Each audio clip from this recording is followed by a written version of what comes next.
JDCap 26 for just the tips and errors and hobbies.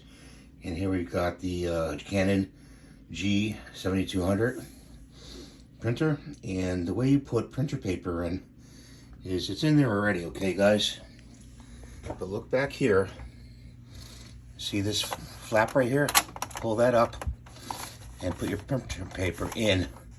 Make sure it's even all the way around.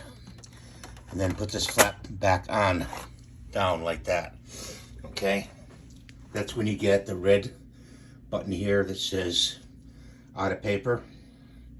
After you got that done, turn the printer off and then wait 5 seconds, turn the printer on, and then you'll be able to print your last page where it ran out of paper. It'll print it.